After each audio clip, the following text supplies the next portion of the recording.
Bengali cartoon world. অনেকদিন আগের কথা। এই গ্রামে বাস করত একজন কিপ্টে মহিলা, তার নাম হলো মিতালি।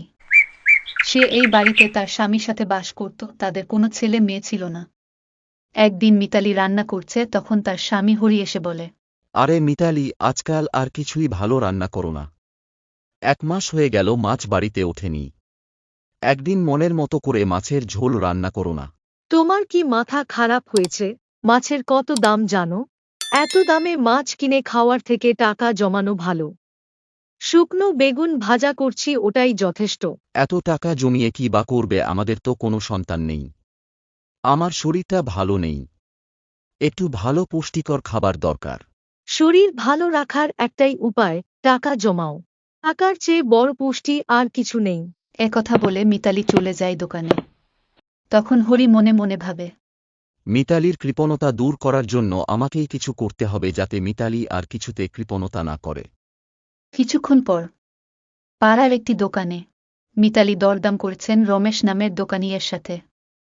রমেশ, এই আলুর দাম এত বেশি কেন? কিছুদিন আগে তো 5 টাকা কম ছিল। মিতালি দি, বাজারে দামের এমনই অবস্থা। জিনিসপত্রের খুব দাম বেড়েছে। আর 5 টাকা লাভ না করলে আমাদের পরিবারই বা কি খাবে? তা আমি জানি না, কিন্তু আমি তোমায় 5 টাকা কম দেব। 5 টাকা 5 দিন জমালেই 25 টাকা হয়। সেটা কি তুমি জানো না রমেশ? একথা শুনে রমেশ মনে মনে বলে, এই কিপ্টে মিতালি দিদির সঙ্গে পাল্লা দেওয়া মুশকিল। বেশি কিছু বললেই ঝগড়া করবে। তার থেকে বরং যা চাইছে তা দিয়ে দিই। রমেশ মিতালি যা চাইছে তা দিয়ে দেয় এবং মিতালি তার বাজার নিয়ে চলে যায় রমেশের দোকান থেকে।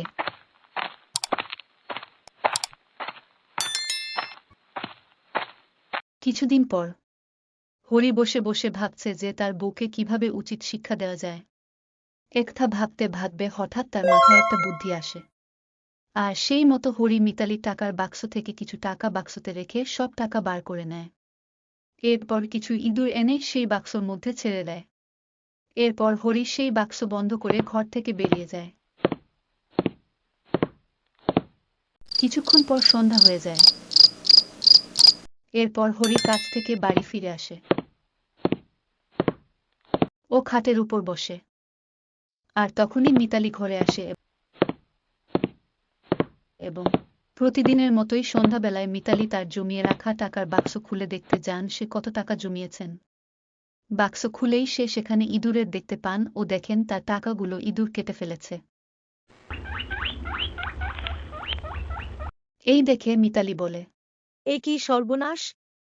এতদিন ধরে আমি ঠিকমতো না খেয়ে এত টাকা জমালাম, আর আজ সব টাকা ইঁদুরে কেটে নিল। আজ টাকাগুলো থাকলে আমি কত ভালোমন্দ খেতে পারতাম। মিতালির একথা শুনে হরি বলেন, তাই বলি, মিতালি, টাকাও জমাতে হয় বুদ্ধি দিয়ে। শুধু কিপ্টে হলে চলবে না। তুমি তোমার উচিত শিক্ষা পেয়েছ। এই কথা শুনে মিতালি বলে, হ্যাঁ, আমি আমার উচিত শিক্ষা পেয়েছি। আমি আর কখনো কৃপণতা করে টাকা জমাবো না। মিতালির একথা শুনে হরি বলেন, এই নাও তোমার সব টাকা। আর এই সব আমি তোমাকে উচিত শিক্ষা দেবার জন্য করেছি। এই কথা শুনে মিতালি বলে, হ্যাঁ, আমি আমার ভুল বুঝতে পেরেছি। এরপর থেকে আমি কখনো কৃপণতা করব না। আর আমি তোমাকে আজ মাছের ঝোল করেও খাওয়াবো। আর এই গল্প থেকে আমরা বুঝতে পারি যে অতিরিক্ত কৃপণতা কখনো ভালো না।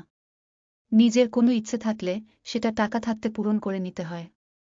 কারণ পরে টাকা না থাকলে নিজের ইচ্ছেও পূরণ করা যায় না ও টাকাও থাকে না। এই গল্পটি ভালো লাগলে এই গল্পে একটি লাইক করে দেবেন। চ্যানেলে নতুন হয়ে থাকলে ও এরকমই সুন্দর গল্প দেখতে হলে চ্যানেলটিকে সাবস্ক্রাইব করে রাখুন।